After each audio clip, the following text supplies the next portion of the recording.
Buenas, hoy tenemos un programa muy especial, también en el formato. Hemos aprovechado la visita a Madrid de Lucy Caballero, militante y escritora feminista, con la que ya hablamos en nuestro anterior programa sobre los feminismos argentinos. Es un privilegio poder conversar en profundidad con una de las voces que se enfrentan a uno de los peores experimentos del biopoder capitalista de los últimos tiempos. Que lo que está pasando en Argentina nos atañe a todos no es solo una fórmula retórica. Basta ver el tirón entre la fascinación y la envidia que la operación Milei está teniendo entre banqueros, fascistas y patronos europeos. Si el Chile de Pinochet se constituyó como modelo experimental de la contrarrevolución neoliberal y su solución al antagonismo de clases, el experimento Milei quiere ser el modelo experimental de la lucha contra las mujeres, contra las personas racializadas, contra las migrantes, contra las desocupadas, contra las disidencias de género. Tan importante como el monetarismo y el minarquismo de Milei lo es su deseo sádico de venganza, contra la potencia de la vida y su contrapoder de la economía, la cultura, la lucha por los derechos. Las mujeres racializadas, las disidencias de género, las que quieren el derecho al aborto, somos uno de sus objetivos principales. Milei es una expresión del inconsciente colonial y patriarcal. Es su protesta sádica y vengativa. A deseo y potencia no nos van a ganar. Deseemos juntos, componiendo la guerra por la vida, desde Argentina hasta Palestina y Ucrania, contra la pasión genocida y feminicida del capital guerra. Empezamos.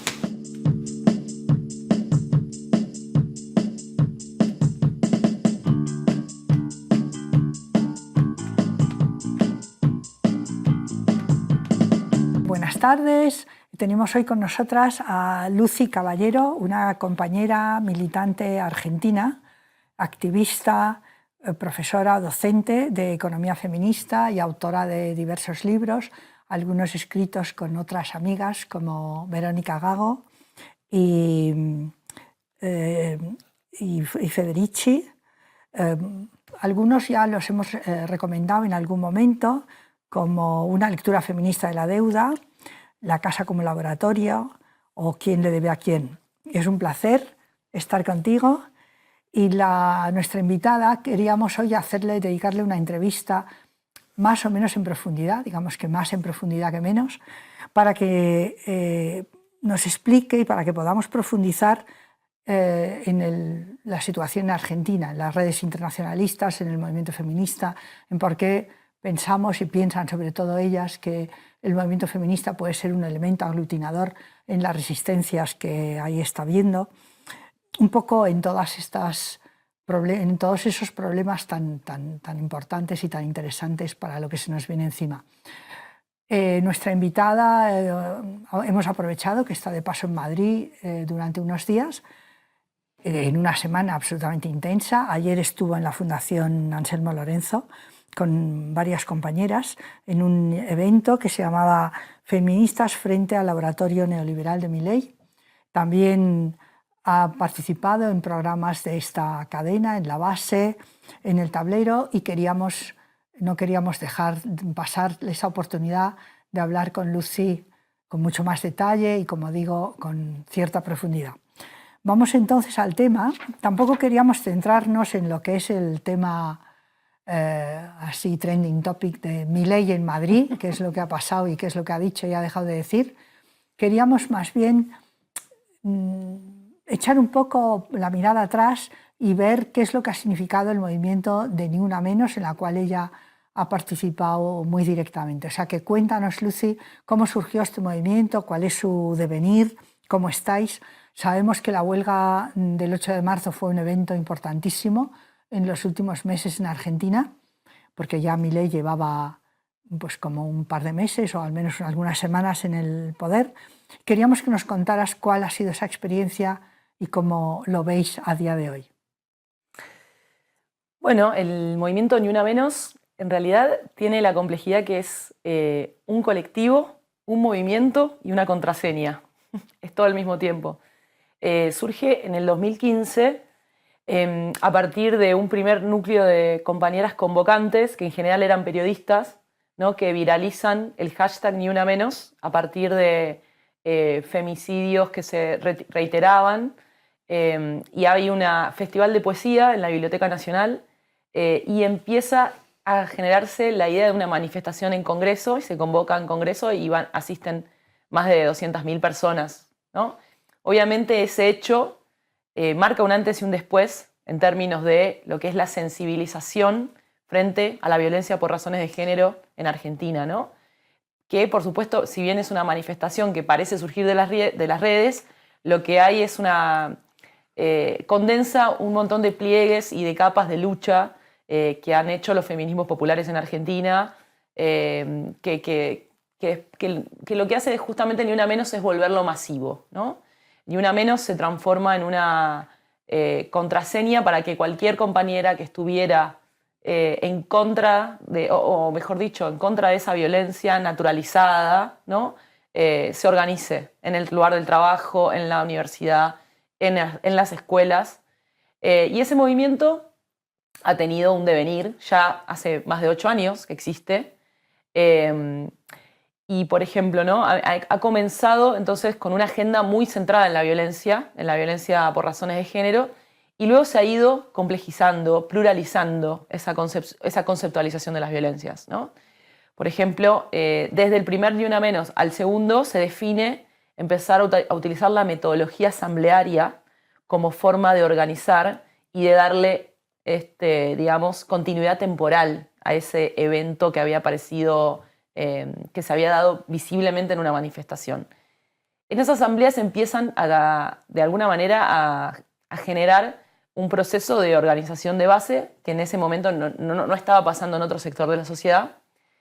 Y lo que empieza también a suceder es que todas las organizaciones políticas se sienten parte o se sienten agrupadas bajo esa contraseña, ¿no? Entonces empiezan a ver ese componente inicialmente transversal de esas asambleas. Luego tenemos un salto cualitativo muy importante en la historia de Ni Una Menos, que fue la utilización de la herramienta del paro, ¿no? Que surge en el año 2016. Entonces, en ese momento definimos llamar asamblea con la posibilidad de llamar por primera vez a un paro nacional de mujeres. En ese momento se llamaba así, ¿no? Inspiradas en unas conversaciones que habían sucedido y que estaban sucediendo en Polonia, en la lucha por el aborto legal y gratuito en Polonia, ¿no? Entonces, ya se mostraba un comienzo de un internacionalismo, ¿no? Un movimiento que esta oleada de feminismos masivos ya comienza desde el origen con un componente internacionalista muy importante. Ni Una Menos, de hecho, se replica en Italia, en Perú, en varios países aparece incluso la contraseña traducida al idioma doméstico. Vuelvo entonces a la cronología y a esta secuencia, ¿no? El paro es un hito, es un punto de inflexión. Primero porque suceden 3 cosas, diría. Por un lado, el movimiento produce una nueva conceptualización de la violencia, mucho más centrada en la violencia económica, ¿no? Que es también lo que empieza a hacernos enemiga de los medios de comunicación. Medios de comunicación que estaban muy tranquilos, compartiendo carteles que decían Ni Una Menos, pero cuando nos empezamos a meter con las brechas salariales, con el efecto de la deuda externa, bueno, nos transformamos en un movimiento opositor al gobierno de ese momento, que era Mauricio Macri, ¿no? Un gobierno neoliberal. Empiezan a acusarnos de que estábamos mezclándolo todo, ¿no? Tratando justamente de hacer una restricción de la violencia únicamente como una violencia por razones de género y sobre todo congelarnos en la idea de víctimas y no de productoras de valor, ¿no? Que es lo que siempre se nos niega. Entonces ese paro cambia la conceptualización de la violencia y pone un eje muy importante en la violencia económica. El otro salto cualitativo que me parece muy importante es la aparición de un protagonismo muy importante en las asambleas de las trabajadoras de la economía popular, lo que nosotras hablamos allá de economía popular, de mujeres que abrazaron el feminismo porque había una zona de contacto muy importante entre ese trabajo no reconocido que se hacía en las ferias, en las calles, y que no se consideraba trabajo, y lo que venía proponiendo el feminismo desde sus orígenes históricos, ¿no? Que es una nueva, o digamos, cambiar el estatus de lo que se considera trabajo, ¿no?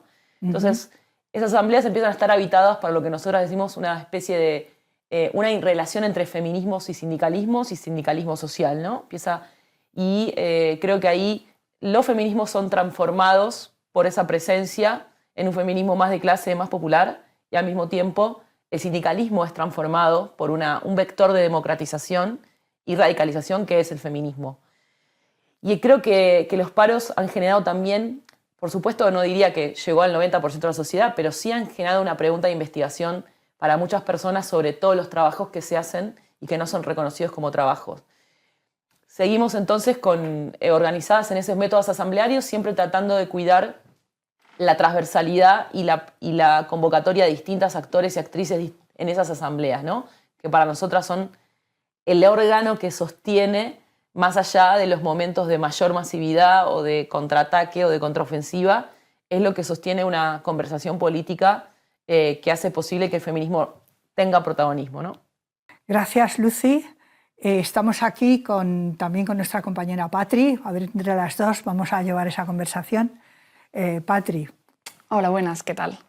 Yo quería preguntarte sobre, bueno, se habla mucho de que el movimiento feminista es un sector clave en toda la lucha que puede haber ahora contra Milei. Entonces, pues preguntarte si tú crees que esto es así, que por qué se dice esto y si puede tener que ver con la capacidad de generar alianzas que tiene el movimiento feminista y también con su transversalidad.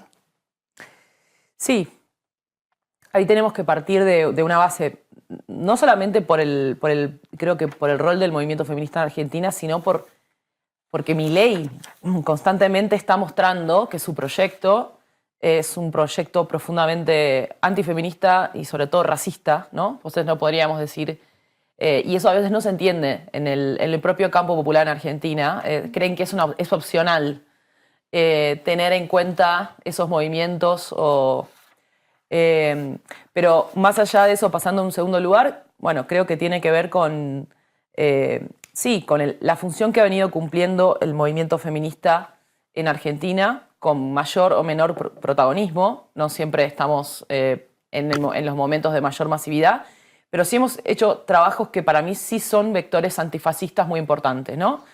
Esto que comentaba, ¿no? El paro feminista, cómo ha también surcido e intentado achicar las distancias sobre las que se monta el fascismo para generar divisiones sociales muy fuertes, como aquellas que atraviesan a las personas que trabajan, ¿no? Nosotras hemos intentado constantemente generar que los espacios feministas sean espacios donde esas diferencias se achiquen y todo el tiempo preocupadas además de ser inclusivas con nuevas formas de organización, nuevas formas de sindicalización y atentas a eso.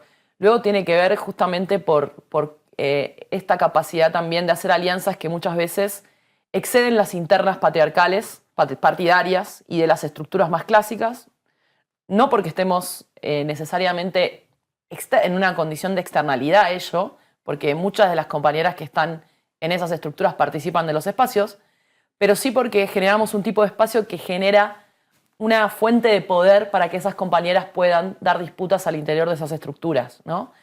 Luego se ha transformado, digamos, en este tiempo los feminismos han, como ha dicho Milei en Davos, ¿no? Reconociéndonos algo que muchas veces no lo reconocen nuestros propios compañeros, pero ha dicho el feminismo es justicia social, ¿no? Ha cumplido un rol también de democratización, ¿no? El feminismo en distintos espacios y ha generado una plataforma de visibilidad para determinados conflictos que estaban obturados, que no se podían nombrar, como por ejemplo los conflictos ligados al extractivismo, que hoy están en el ojo de la tormenta, ¿no? Mucho tiempo no se quiso hablar de eso y hoy vemos que Milei lo que hace es una aceleración de esas políticas extractivistas. Y creo que en ese sentido los feminismos vienen a poder nombrar las cosas con una materialidad real donde la palabra está unida a la lucha, ¿no? Entonces podemos enfrentar al gobierno con un vocabulario que se escucha y que tiene que ver con esto, ¿no? Esta capacidad de ampliar alianzas, de nombrar la violencia, ¿no? Nombrar las violencias. Las violencias que este proyecto de desregulación absoluta del mercado, ¿no? Esta utopía reaccionaria genera constantemente. Entonces, en ese sentido, creo que tenemos muchas herramientas para aportar a la oposición, a generar una oposición a Milei, sobre todo una oposición real y radical a Milei, no una oposición que simplemente lo matice o lo trate de transformar en un loco para de alguna manera aislarlo del proyecto histórico del que es parte, ¿no? Porque es un proyecto histórico de guerra, de concentración de la riqueza, de genocidio, de exterminio, digo, eso es lo que vemos en en sus alianzas internacionales, y eso es lo que vemos a lo que nos está llevando, ¿no? Entonces creo que, bueno, por eso hemos también aportado un vocabulario, por ejemplo, a pensar, bueno, qué significa esto que es política neoliberal, ultra neoliberal, intensificada, pero al mismo tiempo es crueldad, ¿no? Que es ajuste y un suplemento de goce sádico sobre esas políticas de ajuste y sobre la provocación permanente sobre determinadas poblaciones. Entonces creo que estamos no solamente llamadas de alguna manera a tener un rol en la oposición, sino tenemos una responsabilidad histórica con lo que significa mi ley, ¿no? Jo, qué interesante, Lucy, lo que estás contando. Y claro, un poco al hilo de esto, quería también plantearte, se ha oído mucho esta idea de que el voto por mi ley ha sido un voto bronca, que decís vosotros, ¿no? Un voto de resentimiento, un voto de odio, un voto de estamos hartas. Pero ¿tú crees que hay algo positivo ahí al analizar más en detalle ese tipo de voto? ¿Hay algo positivo a analizar, a rescatar? Porque claro, en ese planteamiento de alianzas amplias, pues entrará gente que le ha votado, suponemos, ¿no? Entonces, ¿cómo enfocáis ese problema? Sí, bueno, es un debate en el que estamos hace muchos meses. Creo que yo voy a contestar sobre todo en mi saber militante, ¿no? El voto a Milei, primero, no es un voto homogéneo, ¿no? No es un voto que uno podría decir, porque hay muchos estudios que muestran que hay una parte muy grande de las personas que votaron a Milei no están de acuerdo con que, por ejemplo, privatice la educación, o no están de acuerdo con que se den de baja las políticas de igualdad de género. Digo, es un componente heterogéneo. Yo lo que veo es que hay primero una crisis de representación política que venía pronunciándose y que atraviesa todas las fuerzas, ¿no? Y sobre todo por la decepción que significó el gobierno de Alberto Fernández, que vino con un discurso asociado a la justicia social y que no ha cumplido la expectativa, sino que ha incrementado la pobreza, ha incrementado la inflación. Todo esto tiene que ver con haber seguido a rajatabla o con muy poca creatividad y soberanía los mandamientos del Fondo Monetario Internacional, que está instalado en Argentina en el 2018. Muchas veces se olvida esa secuencia y para mí es muy importante, ¿no? Marcarlo, cómo esa presencia del Fondo Monetario es también una condición de posibilidad de alguna manera, una forma, un giro, no es un giro a la derecha, sino es que es que la gente siente, primero, que trabaja cada vez más horas y que es la retribución del trabajo, o sea, que la moneda se le hace agua, ¿no? Lo que retribuye el trabajo se le hace agua, ¿no? Trabajar cada vez más horas y que te paguen en una moneda que no te alcanza, digamos. Y eso incrementándose y sosteniéndose en el tiempo. Una economía doméstica desorganizada. Peleas constantes entre políticos en la televisión, ¿no? Que muy pocos hablando de esa realidad, ¿no? Muy pocos hablando de inflación, muy poco hablando de esa economía doméstica desorganizada y esos cuerpos cada vez más cansados y más frustrados, absorbiendo mucho trabajo, pero remunerándose con una moneda que se hace de agua y que encima también lo que se ha estabilizado como paisaje en Argentina es el endeudamiento para vivir, ¿no? Un poco lo que hacías mención en el libro que escribimos con Vero, que tenía que ver con eso, ¿no? Como el Fondo Monetario y las políticas de austeridad se han traducido en una caída sistemática del poder de compra de los salarios y de los subsidios y de las prestaciones sociales, y eso se ha ido completando con deuda. Entonces, de alguna u otra manera, la austeridad ha devenido una lengua popular, ¿no? Que es después lo que Milei dice, no hay plata, hay que ajustarse, digamos. Y que resuena con lo que Exacto. La gente está viviendo todos los días.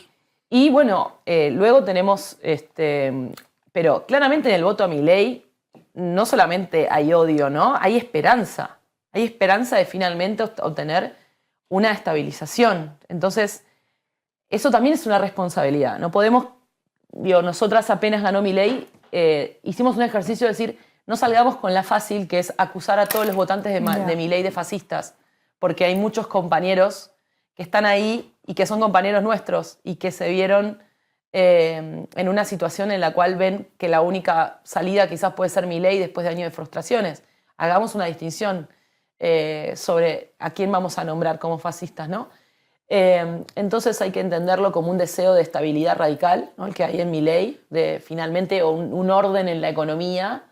Y por supuesto después que entiendo... Entonces creo que hay un rechazo al estado de cosas, pero capturado o mejor dicho, mejor leído por esta fuerza de ultraderecha. Pero hay un rechazo, ¿no? Hay un rechazo y un deseo de estabilidad y una esperanza también. Pero sí podría suponer un fin del peronismo o no. Decretar el fin del peronismo es un deporte nacional y hasta ahora nadie le ha acertado. Está en una crisis histórica de una de las más grandes, ¿no? Porque volvamos a los 90. A los 90 también, digamos, fue la primera vez en la historia que se aplicó un plan neoliberal con la boleta del peronista, ¿no? Y de eso costó muchos años recuperarse, ¿no? La gente había...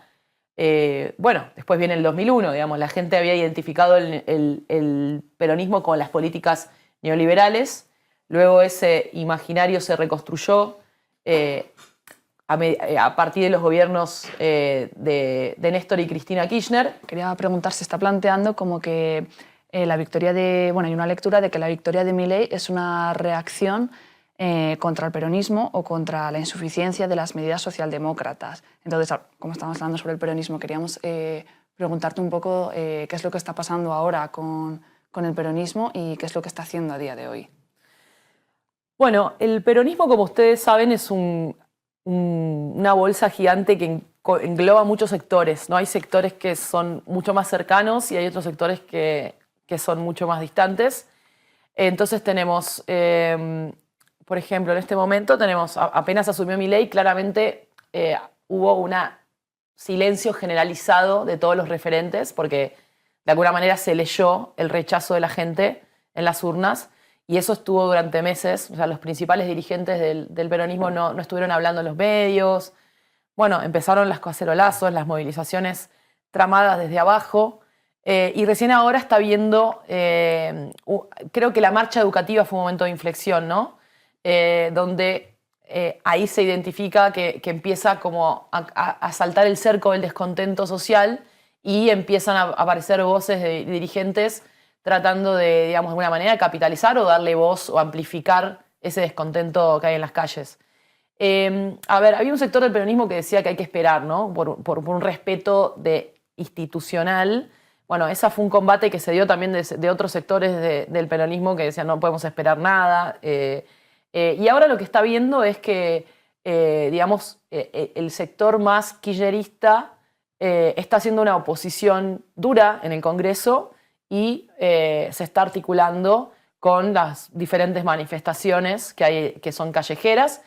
Y luego tenés como el referente más importante de la oposición en este momento es Axel Kicillof, que es el gobernador de la provincia más grande y que está tratando de empezar a generar una oposición a Milei y en todo caso una alternativa, ¿no? Esas son un poco las discusiones, pero en general todavía está muy desorganizada la fuerza, el peronismo, ¿no? Y también incluso lo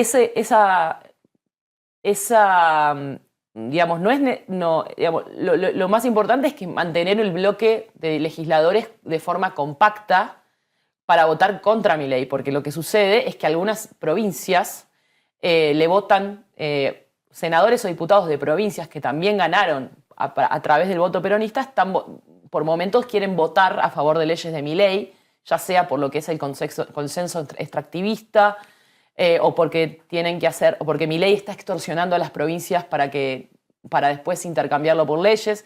Entonces es como si estuviera una parte muy importante del peronismo abocada a mantener que ese voto de oposición en el Parlamento sea compacto, ¿no?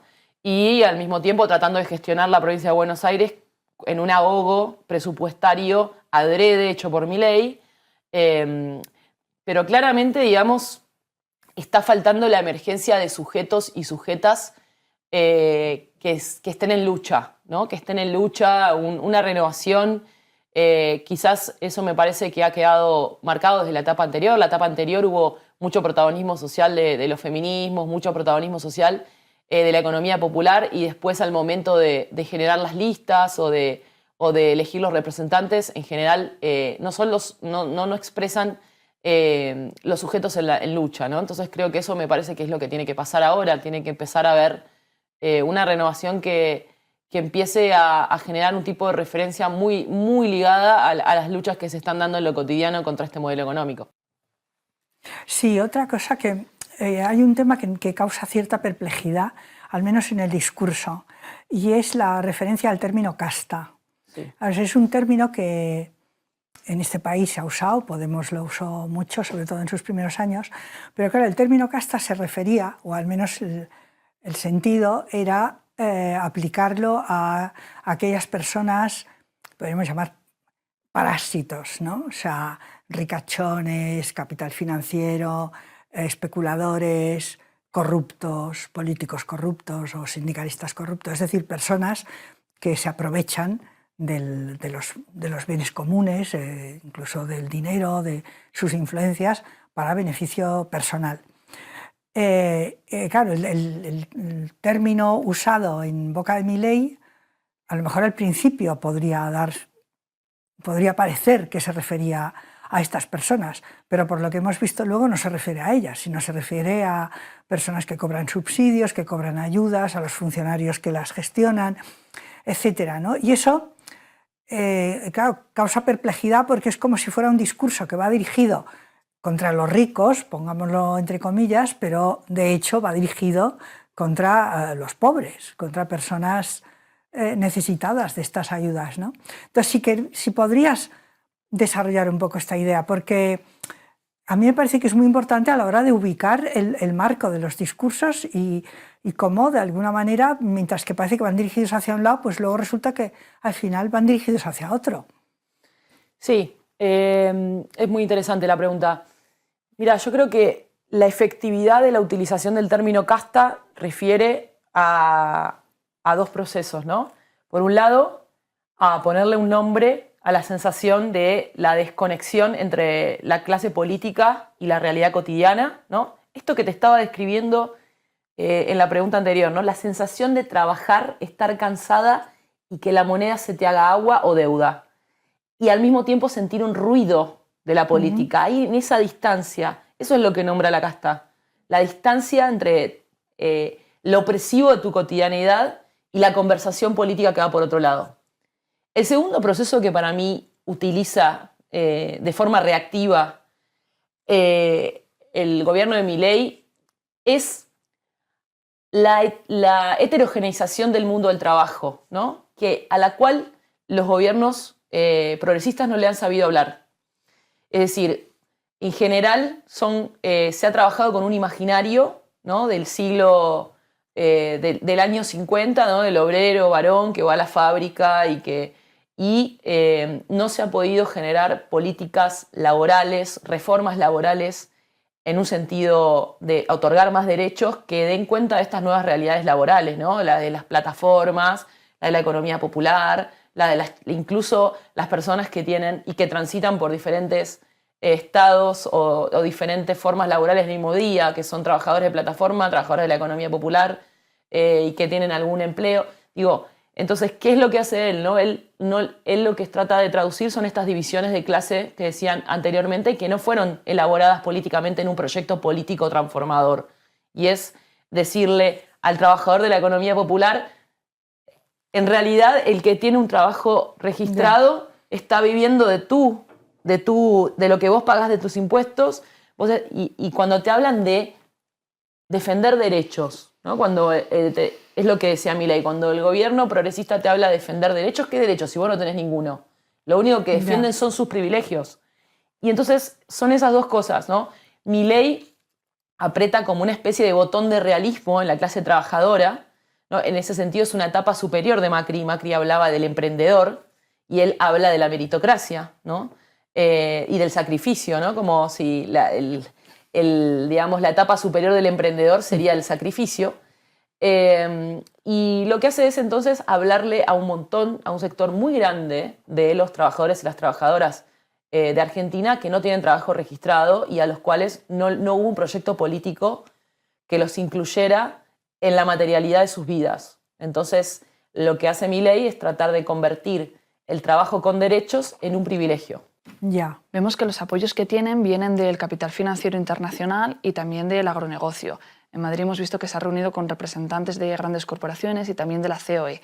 Entonces, queríamos preguntarte si crees que estos apoyos son apoyos que va a poder mantener o si, por el contrario, si este experimento fracasa, vamos a ir hacia un escenario de mayor represión o a uno en el que se multipliquen las resistencias hacia una alternativa política. Sí, en realidad no son alternativas excluyentes, ¿no? Porque a veces el apoyo del empresariado y de este empresariado es totalmente compatible con una deriva autoritaria, ¿no? Sí, lo que estamos viendo es que, y esto también lo discutíamos en otros programas de este mismo canal, Milei como una especie de utopía, de una utopía completa de lo que necesita el capital para transformar un territorio en sacrificio, ¿no? Y incluso a veces los empresarios les da vergüenza apoyarlo públicamente, ¿no? Por lo que significa, pero lo hacen, ¿no? Él tiene una vinculación muy orgánica con los fondos de inversión, ¿no? Como BlackRock, son fondos de inversión que son tenedores de parte de la deuda argentina. Los fondos de inversión entraron con el gobierno de Mauricio Macri, ¿no? Entonces, tiene el mismo ministro de Economía que estaba en el gobierno de Mauricio Macri, que es un mesadinerista, un tipo que antes de ser ministro trabaja para tratar de asesorar a los fondos de Nueva York y Manhattan a dónde tienen que invertir. Entonces, es una especie de utopía de capital que tiene vinculaciones con algunas clases dominantes, sobre todo capital financiero internacional, fondos de inversión y corporaciones interesadas en los recursos de Argentina, ¿no? Energía, litio, agua, petróleo y demás. Por ejemplo, en este momento hay una lucha descarnada al interior de la clase dominante argentina por el valor del dólar, ¿no? Los sectores de agroexportadores están pidiendo una devaluación que Milei no quiere ceder, y ahí hay un momento en el que el plan económico está muy inestable y es probable que fracase en muy poco tiempo, ¿no? Porque la economía argentina en este momento está prácticamente en default. Nadie lo va a decir así, justamente porque Milei tiene la promesa de estabilidad de los mercados financieros y los mercados financieros, la declaración del default es totalmente política, digamos, y las calificadoras de riesgo son totalmente parte del dispositivo político. Digo, el riesgo país, lo que se llama allá, cuando son gobiernos populares, siempre está subiendo o la misma inestabilidad del dólar se transforma en un mecanismo de presión y ahora tenemos la economía real en una hiperrecesión y todos los indicadores financieros estabilizados. Entonces, hoy Argentina depende de conseguir dinero del Fondo Monetario. Si ese dinero no aparece, el plan económico de Milei no puede sobrevivir más de 2 meses, ¿no? Entonces, ahí hay que ver, además con una economía real totalmente parada, una hiperrecesión, lo que nosotras vemos es que claramente ya está habiendo señales de una deriva autoritaria, ¿no? Pensemos que la mayoría de las leyes que trata de imponer no cumplen con procesos administrativos o hace decretos que son reformas constitucionales de facto sin pasar por el debate.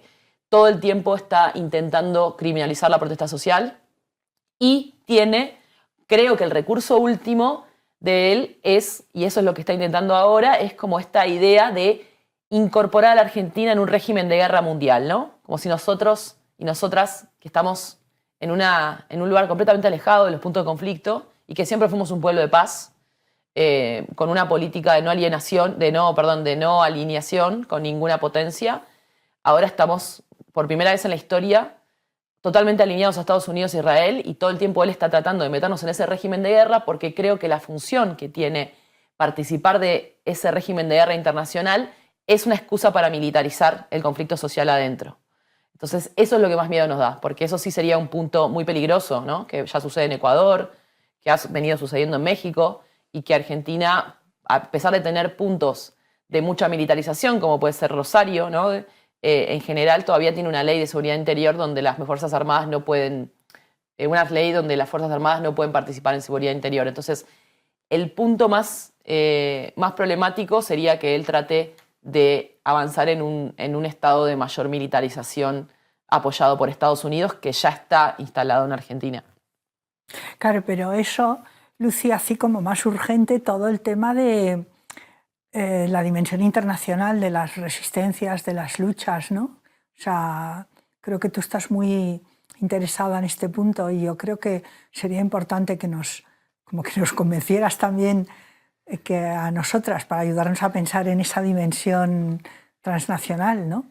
Sí, efectivamente creo que la derecha y la ultraderecha se toman el internacionalismo de manera muy seria y quizás del lado de los movimientos lo tenemos un poco más subalternizado en nuestras tareas y creo que tenemos que hacer un ejercicio de profundización absoluta del internacionalismo. Incluso tenemos que tratar de pasar a una nueva etapa, ¿no? Claramente el feminismo y los feminismos han sido movimientos internacionales, pero necesitamos ahora hacer y utilizar, como utiliza la ultraderecha, el internacionalismo para extraer poder que nos permita dar disputas más fuertes en nuestros países, ¿no? Milei lo que hace es justamente, en este momento está participando, cada vez que está amenazado por alguna cuestión de orden interno, va a un mitin internacional y se propone como articulador de la ultraderecha, además de, obviamente, ofrecer los recursos naturales de Argentina que están en venta, pero creo que nosotras tenemos que poder pensar esa dimensión internacionalista y producir esos hechos políticos, como esta semana sucedió en Madrid, aunque creo que fue un buen intento y que también una de las discusiones, ¿no? Que fue más allá de la disputa payasesca y de las declaraciones que haya habido y la crisis diplomática, creo que tenemos que ver que Milei está tratando de meterse en las elecciones europeas y también que de alguna manera ven a España o al Estado español como un punto donde se podría desequilibrar la región también, ¿no? A su favor. Y claramente, obviamente, combatir al fascismo es internacionalismo, pero también es combatir lo que está sucediendo en Israel y sobre todo desempoderar y atacar los sectores en los que se basa el fascismo, que en general es el poder judicial y los empresarios de la economía más concentrada. Pues con esta llamada a la dimensión internacional del conflicto, ya que veamos no solamente a Milei como una especie de payaso extraño y al tema en Argentina como algo propio, sino como algo peculiar de esta zona, sino como un experimento internacional que se mete de rondón en las elecciones europeas que están a punto de empezar. Damos las gracias a nuestra compañera por esta preciosa entrevista y esperamos que os guste y que la sigáis con todo el interés con que la hemos seguido nosotras. Muchísimas gracias, Lucy. Gracias, compañeras. Y Patri, no sé, ¿quieres añadir algo? Nada, eso, que muchas gracias y que os seguimos de cerca y apoyaremos desde aquí lo que podamos. Gracias. Repliquen el video como replican las declaraciones de Milei. Venga, eso es.